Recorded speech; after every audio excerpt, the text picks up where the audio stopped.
இன்னைக்கு வந்து இந்த அராம்கோங்கிற அந்த இதில் போய் அடித்தாங்களா, அராம்கோக்கு மீனிங் என்ன?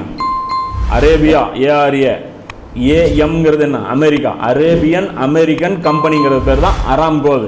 இந்த அக்ரிமெண்ட் வந்து நபி ஸல்லல்லாஹு அலைஹி வஸல்லம் அவர்கள் எதிர்த்தாங்க. ஏன் எதிர்த்தாங்க? ஏன்னா சவுதியுடைய பெட்ரோல் டாலர் ரேட்டில் அந்த இடத்துல ரீப்ளேஸ் பண்ணலைன்னா அமெரிக்கானால இவ்வளோ ஆயுதங்கள் வாங்கி குவிக்க முடியாது. எவ்வளோ பணம் வேணும் தெரியுமா? ஆயுதம் வாங்கி ஊரு பூரா போய் சண்டை போடுறோம். வியட்நாமில் போய் சண்டை போடணுன்னா ஆயுதம் வேணுமா? புரியுதுங்களா? ஆப்கானிஸ்தானில் போய் சண்டை போடுறது ஆயுதம் வேணுமா?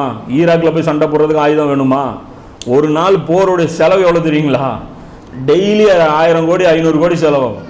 சும்மா கிடையாது. ஒரு நாளில் வந்து தீபாவளி கணக்கு வச்சுங்க, 10,000 ரூபாய்க்கு பட்டாசு வாங்கி ஒரு நாளில் வெடிக்கிறவங்க இருக்காங்க, 20,000 வாங்கி வெடிக்கிறவங்க இருக்காங்க. பட்டாசு வெடிக்கிற கணக்கு தான். ஒரு பாம்பு போட்டிங்கன்னா 10,000 ரூபா, 50,000 ரூபா, 1 லட்சம், 10 லட்சம். மிசைல் போட்டிங்கன்னா இவ்வளோ. ஒரு ஹெலிகாப்டர் விழுந்துச்சுன்னா 200 கோடி அவுட்டு. சும்மா கிடையாது போருங்கிறது. அவ்வளோ பணமும் எங்கேருந்து எந்த தைரியத்தில் அவங்க வாங்குறாங்க?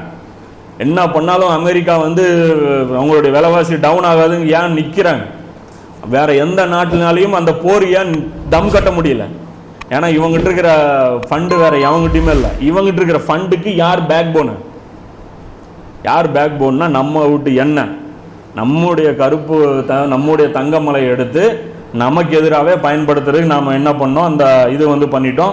இதுதான் வந்து இதுதான் நடந்தது. இந்த அடிப்படையிலும் அந்த ஹதீஸ் என்ன வருது?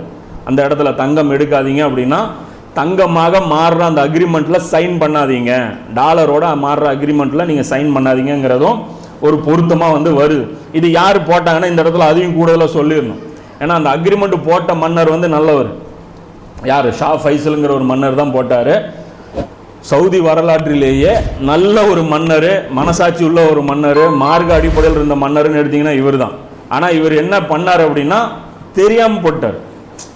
எப்படியும் ஒரு அக்ரிமெண்ட் போடும்போது தெரியாது இல்லை, அதனால என்ன விளைவுகள் ஏற்படும்? ஏன்னா அப்போ அமெரிக்கா வந்து இந்த அளவுக்கு கெட்டத்தனமாக முஸ்லீம்கள் மேலே அவங்க நடக்கல.